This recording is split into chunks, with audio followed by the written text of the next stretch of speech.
At a time when there is greater emphasis on community standards, how has the role of a solicitor changed, and how does this relate to risk in everyday practice?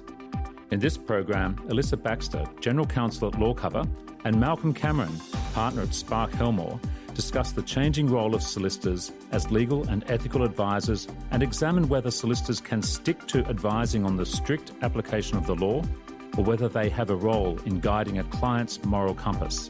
In short, to what extent is a solicitor expected to advise on what's right and wrong? Hi Malcolm, thanks for joining us. We're here to talk about ethics today, and I just wanted to start by talking about the recent Royal Commission into Financial Services. In the final report, there were a lot of references to financial institutions failing to give much thought to what was ethical or what was fair and honest, and what type of behaviour would meet community expectations.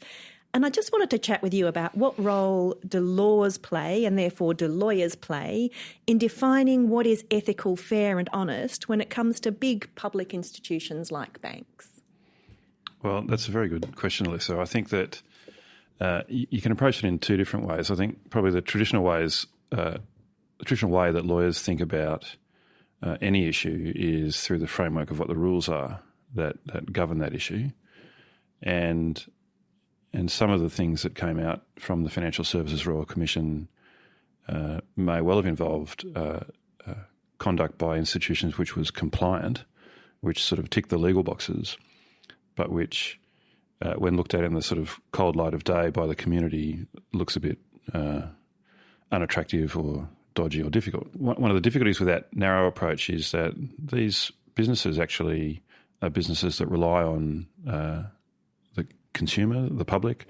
They rely on shareholders. They rely on people out there in the real world, not just on dealing with regulators and getting the legal compliance right. So often it's in companies' own sort of self-interest to actually think about not just whether they can do something, but whether they should do something.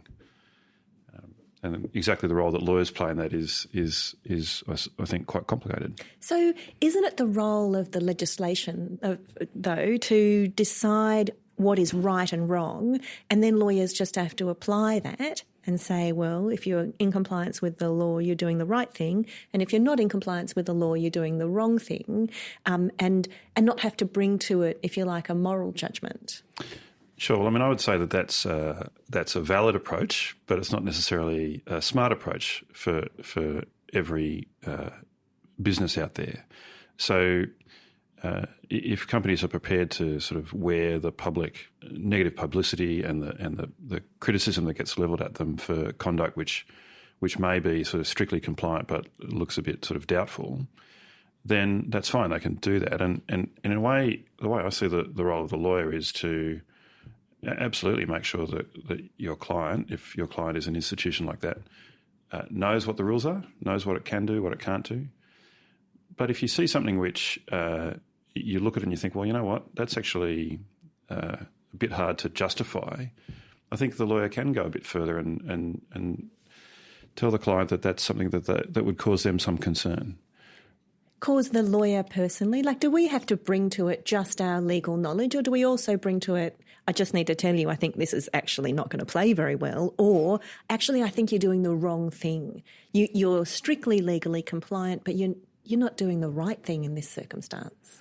Well, I think it depends on your relationship with the client. If it's a client that brings you in to give a specific piece of advice on a specific thing that you don't have any real knowledge of their business other than what you're asked to specifically look at, it's very hard for you to jump from that quite sort of narrow technical job to telling them that they're behaving immorally. Mm-hmm. And frankly, if you did, they'd probably look at you sort of slightly strangely and show you where the door was. But if it's a client that you know well and you understand their business and you can actually see, not really from a moral point of view, but from a enlightened self-interest point of view, that the business may be doing something that is not going to be good for it. Look, ultimately the lawyer can't be the moral guardian. I don't think it's the lawyer's job to say, to, as it were, wag their finger and say you're doing the wrong thing and you shouldn't do the wrong thing. Because I think actually you wouldn't really have any credibility with your clients if you spoke to them like that. But I mean, clients appreciate lawyers steering them away from a potential cliff. So, I mean, one of the ways I like to look at things is I think, what would this look like if it was made public? Mm-hmm. Now, that's not the legal test for anything necessarily. No. But for businesses that are public-facing, that have, a wide customer base, that they may have a brand that's known publicly, they may be listed on the stock market, so they may have a sort of a public face through that means as well. For companies like that, does something pass that test? If this was public, what would the impact be? And if the company can say, look, hand on heart, I think what we're doing is fine, it's defensible, it's legal, it's legal for starters, but it's also defensible and capable of being explained, then fine. You as the lawyer don't, it's not your role to say you can't do that. But I think it is part of your role to say, if you go down this path, even though I think strictly speaking it falls within the boundaries of what you can do, there may be consequences that are adverse for you. So it's really appealing. Is it morality? I'm not quite sure, but it's sort of appealing to somebody's self-interest in a slightly indirect way. Sure. And so, but I can see though that having a part of your enlightened self-interest, as you call it, from a company's point of view, is to act ethically or in a way that the general community would see as ethical. So, in the Financial Services Royal Commission, a lot of the banks were seen as acting unethically in some situations, and when that became public, it played very badly for the banks. I do think there's a role for solicitors to point out the ethical deficiencies in what their clients are doing, if, as you say, they are that trusted advisor. They're not just someone brought in to strictly give advice on the strict rules, but also to talk generally about the business or how the business should operate. I think that's right. And sometimes, depending on your relationship with a client, you'll sometimes have an independent perspective on the client and what it's asking you to give advice about. That is something which may not be immediately apparent to the people within the client. So often large organisations will have different business units, and so a particular person in a particular business unit may come up with a genius idea to make more money. They may be looking for legal sign-off on that. The sort of ultimate consequences of that, whether it be ethically or whether it be in terms of reputation for the business, may be something that individual doesn't think through or may not they may not have the whole mind. picture if they they're have the whole picture. A small piece of the business. And so as a legal advisor, if you can see those adverse consequences out there, then absolutely I think you raise them just as you would with any potential sort of not strictly legal adverse consequence of a client making a decision. And so it's not restricted to financial services. It's not really. I don't necessarily see it as a moral question. I don't sort of see myself as a moral guardian for my clients, not by any means. But if something seems wrong, then usually it's a bad idea. Situations where companies often come unstuck are situations not where they're making a decision to do a certain thing, but where they're making a decision to disclose a certain thing. So where there has been the discovery of some maybe dishonest conduct or misconduct of some kind, and you're making a decision, do I tell the regulator about this? Do I alert ASIC to this? Do I put it on the stock exchange? Are these those kinds of decisions? What role does a lawyer play in the ethics of disclosing that kind of decision? So there are technical aspects to giving advice about all of those things. So, if it's a financial services breach, is it a significant breach? Does it have to be disclosed to the regulator? In relation to price-sensitive information, there are various criteria that if they're met, there's an obligation to disclose. And so the first job of the solicitor retained in those sorts of situations is to look at the situation through a technical lens. Are the various boxes in the legislation ticked? If so, then there's no choice. The client has to disclose. But actually, I think, and that doesn't strictly involve any moral or ethical type judgments, but I think it's slightly misleading to think that it's as simple as that. Mm. Because when you think about the language that gets used, it's things like, is this breach significant? Well, That's a judgment. Yeah, there's absolutely a judgment about the significance, and significant can mean lots of different things. And significant to whom? Exactly, and there are objective aspects of that. There are, lots of customers affected, for example. That would make something more likely to be significant compared to if only one customer was affected. Is it a breach which has been repeated by multiple people within the organisation, or is it an isolated thing? So there are sort of objective criteria that you can look at to gauge significance. But there is obviously sort of a moral overlay to all of that, because the way these things get judged inevitably is in hindsight. So a company can make a decision not to disclose something. If nothing ever comes of it, if no one's ever really heard, if they clean up the mess that thing represented, fine, and that's the end of that. But if that thing that they decided not to disclose today turns out a year from now to be a major disaster, that's a cover-up. Then it's a cover-up. And so it's actually the same thing. It's just looked at very differently. So there's an ethical idea behind the word cover-up, because it sounds as though it's a decision that was made a year ago was to hide something, whereas in fact what might have happened was we didn't think it was going to be significant and we didn't think we needed to disclose it. But in hindsight, that does look like you've actually made a decision to make sure no one ever finds out about this terrible thing that's turned out to be terrible. Yeah, I mean, the reality is, of course, that sometimes does happen. That there are cover-ups. There are cover-ups. Yeah. That does happen. And although rarely, I suspect, on advice from lawyers, but I'm sure even that has happened, I think that the moral overlay is really all about, though, the looking back. So looking at a decision not to disclose a particular fact, if there's only really one way to explain that when looked at later, and that might be something like that fact was really unpleasant and uncomfortable, we hoped it would all go away and we didn't want anyone to know. Yep. That's a really bad explanation, and that would be judged very harshly with the benefit of hindsight. And actually, absolutely, the people making that decision will be seen to have been in some way doing the wrong thing. And I say that in the sort of moral sense rather than in a strict legal sense. But to me, the lawyer being asked to look at that fact, whatever it may be, and is asked by the client, what should we do? Should we say something or should we not say something? You can't, I don't think, give advice about that without thinking about how it would look if the fact is undisclosed and is later turns out to be a small piece of a big problem. You have to look at that. It does have a sort of a perception or an ethical overlay, and you would, I think, be inclined to say to your client, okay, firstly, have you investigated this? Is it a bigger problem than you know about? Is there anything, are there any questions you're not asking because you don't want to know the answer?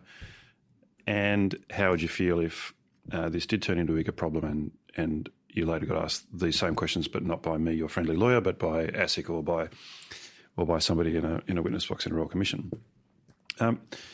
So I think, though, those things are actually because it's in the client's interests to think about, should I in fact say something about this? It's not necessarily because the client wants to be a better person. Although a comment you made earlier is right, which is that a lot of financial services companies are quite proud, and many of them quite rightly proud of their public reputations. For them, brand is important.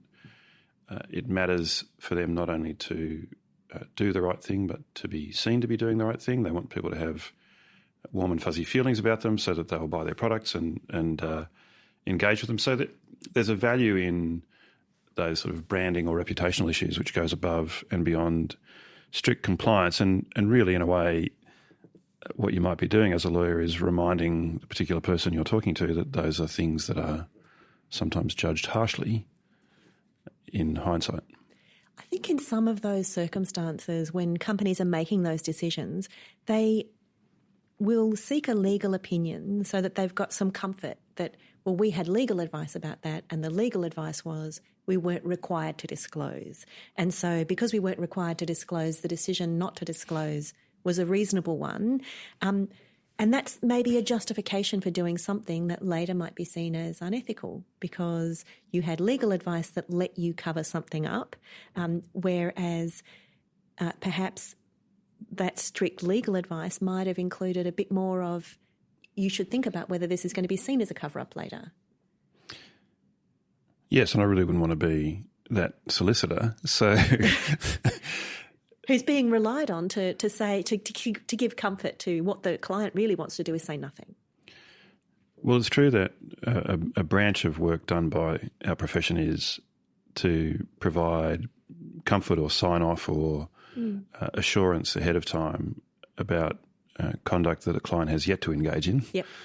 that they want to understand whether they can or can't do it. And that's an important sort of piece of work for our profession, and it's something which I think lawyers can't be afraid to do. That is, if you look at a situation, you form a view that the client's entitled to do X or Y, then absolutely the right thing to do is to give that advice. I suppose it comes back to what I said a bit earlier in this discussion, which is that it depends a bit on how much you know about the client. If you're brought in to advise on a narrow point and that's all you know is what you've been told, you probably can't do much more than give that advice. If you have a broader perspective on the client and its objectives, you probably know enough to give them advice that is, well, it's arguable that you can do X, but you might want to think about what consequences that may have in these other ways. So when we were talking earlier, I talked a little bit about how the law kind of defines what's right and what's wrong. And I think in some cases, like in the criminal law, that can be defined in a moral way. It is wrong to kill someone. It is wrong to steal things. But there are some parts of the law that might not have that moral element to it. And I'm thinking like of the Tax Act, where there are a number of people who don't necessarily think paying tax is the right thing to do, and it's not necessarily wrong not to pay tax. But I think this is where lawyers can get into a difficult situation where you can give advice and say, this is a way you can structure your business to minimise the amount of tax that you have to pay, and the community would see it differently. The community would say a big company like Apple or Google or whatever ought to be paying tax in this jurisdiction where they make their profits, but strictly speaking, legally, they don't have to do that. So where does the rule, the ethical restrictions for lawyers, how do they sit in that context? All the big issues. That's a hard question, but it's interesting. I think you're right. I think lots of areas of the law have a sort of moral overlay where the law is trying to give effect to some fairly obvious community standard. And so criminal law is a good example. Financial services law is another good example where, the laws are really designed to prevent people being ripped off. Yeah, like the consumer law. The consumer law. And so people being ripped off. And so those things, and even the law of tort, I mean, those things are really the legal system trying to align itself, if you like, with a sort of perceived community standard. Interestingly, to come back to a point you made at the beginning, and actually the discussion we've been having earlier has been about where there's things that seem to depart from community standards, if you like, but are strictly within the law. What do you do? And my answer to that really is just tap the client on the shoulder, give them a warning. Tax, I think, is a bit different. I think that everybody in the community pays tax. Nobody, particularly enjoys having to pay tax, but most people share the view that it's a thing that is required to have a society of a kind that we're happy to live in. And different people have different views about how much tax should be collected by governments. But it is an entirely artificial construct. That is, there is no... I mean, the example you gave earlier was people know it's not right to kill others. So that's true. And so the law just pretty much says... Don't kill people. Don't kill people. So that's pretty straightforward. But tax... What is tax? I mean, tax is a series of words that are constructed by legislatures to try to capture real-life situations, financial transactions, a huge amount of complexity in the economy to pay money to the government. To pay money to the government, and so So what you're left with is this artificially constructed set of rules, which that's all you've got. Those are the rules. So there's no sort of sense that it's the right thing to do to pay a certain amount of tax. You might have a view that it's the right thing to do to pay your taxes, but really what that means is you think it's the right thing to comply with tax law. That's a lot of people see that as the only moral question around tax law is make sure you don't break the tax law. Whereas I think there's a move in the current political climate to something different, to say companies have an obligation to make a contribution to the society in which they're making their profits. And I do think that's a slightly different community standard from companies should comply with the tax law, which they probably are doing, but they still don't pay any tax. That's right. Well, I mean, I agree with you. The difficulty is that translating that sense of what should happen to what actually happens, I think actually has to be done via law reform. In other words, I don't think any amount of saying that a particular multinational should pay more tax in this country or in some other country gets you very far, because that multinational will say, well, that's all very interesting. But we're just playing within the rules. We're playing within the rules. And we not only are playing within the rules, we're making damn sure we understand what the rules are, and we're making damn sure we structure our affairs so that the rules apply to us in a way that results in as little money being paid as possible. I mean, I should say the tax law, and I'm no tax lawyer, but I know the tax law does have anti-avoidance provisions, which in a way are almost intended to be, or could be seen as, the embodiment of that community standard. So you can construct an incredibly elaborate scheme that ticks 78 different boxes in the tax legislation and means you don't pay any money. Well, I mean, I say that. Whether you actually can do that or not, I have no idea. But let's assume you can. But if that's seen as a scheme that's been created to avoid tax, then it can be taxed. All of those subtleties can be ignored, and the tax office can impose a tax on you, which I think is, I'm sure that's controversial in the tax law community. But that seems to me to be, if you like, one tool that legislatures have seized on to deal with the point you're raising, which is how do you write the rules in such a way that you not only get strict compliance, but you get people paying their fair share? Well, if the answer is you write flexibility into the rules so that and empower some entity in the form of the ATO to chase people down, well, maybe that's a way of dealing with it. So we've talked about lawyers being involved in decisions about what to disclose or how to advise your client to stick within community standards. But what about situations where it's the lawyer themselves that is doing the disclosing or doing the talking? So I wanted to talk to you a little bit about the Paul Manafort case in the US, where Paul Manafort's lawyer came out when a verdict was handed down in his case and declared there'd been no finding of collusion by the court, which was misleading maybe, but was a question as to whether it was unethical. The word that came to mind was false, but misleading will do. So can you start off by talking to us a little bit about who is Paul Manafort and what was that case about? And then we'll talk about what Paul Manafort's lawyer said. Okay, so how long have we got?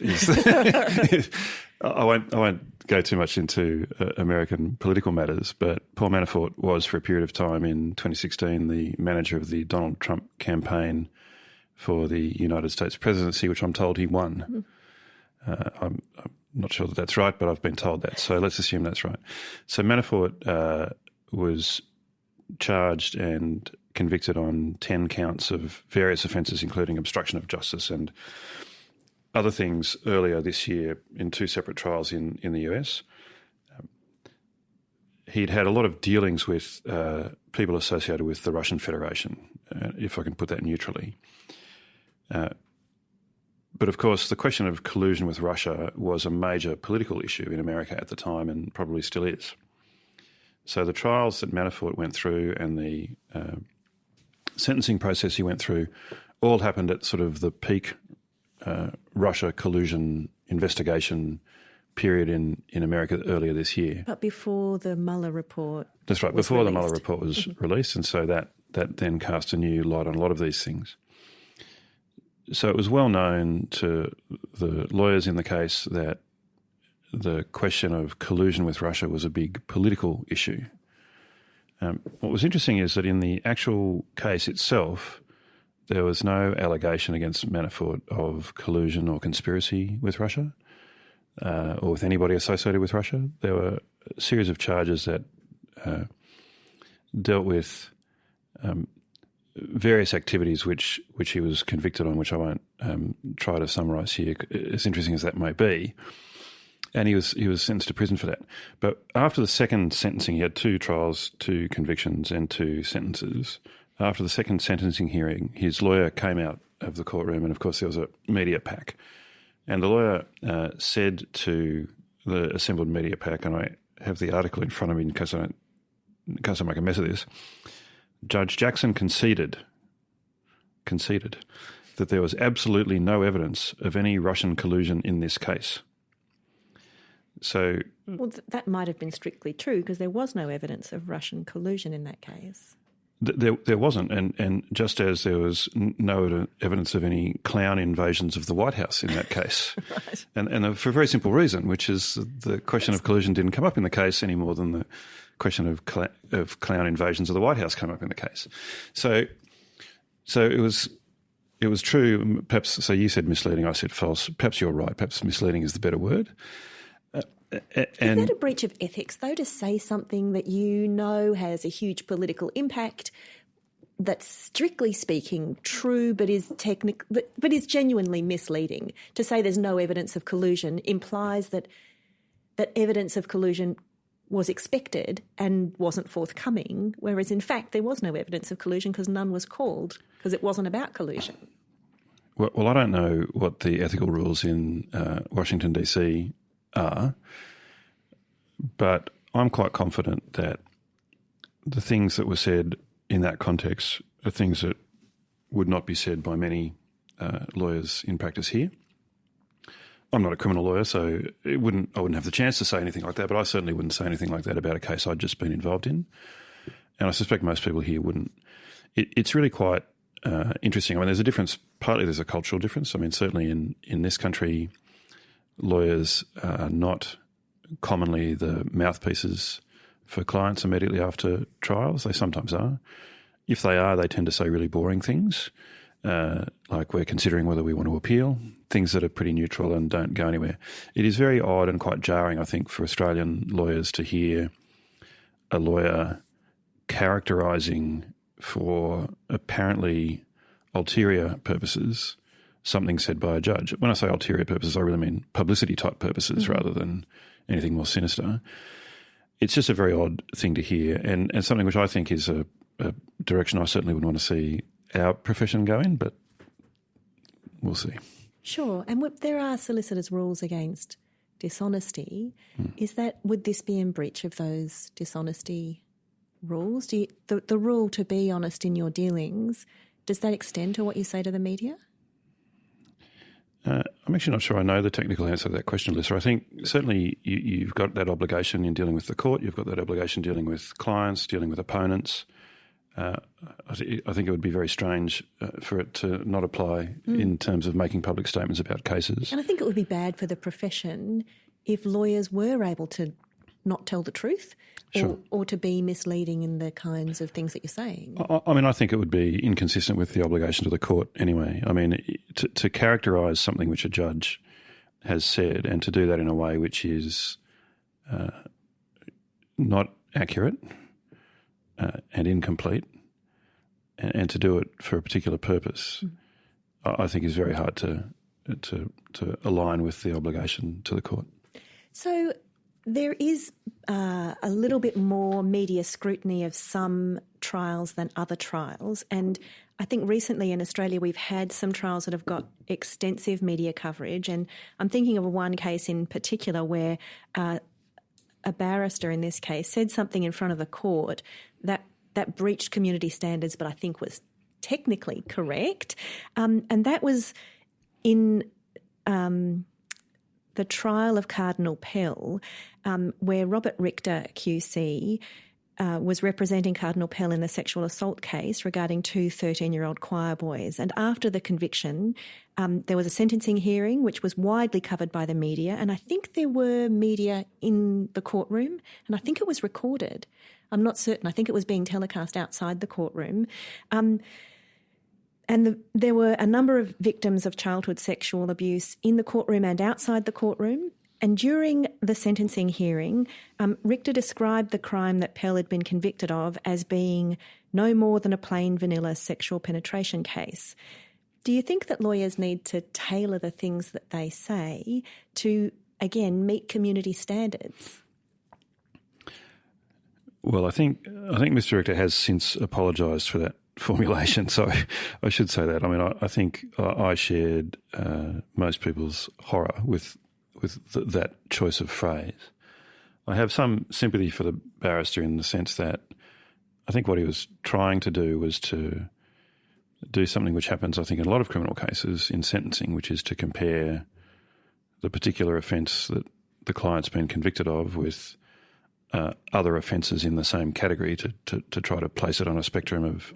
Put it on a scale. From the most serious to the least serious, and to make a point on his client's behalf to seek a lesser sentence. So I suspect that's what he was aiming for. Whether that was a good way to put it or not, I've got my doubts. I think we all agree it was not a very good way to do it. But I think in the context of if this was a closed court where he was just speaking with lawyers, only speaking to the judge, there wasn't a lot of media attention, it might not have been such a terrible thing to say, but knowing the audience of who would hear this, the wider implications of this trial, this particular person and the role he'd played in the Catholic Church, I wonder if those things made it a different audience and that he should have chosen his words more carefully.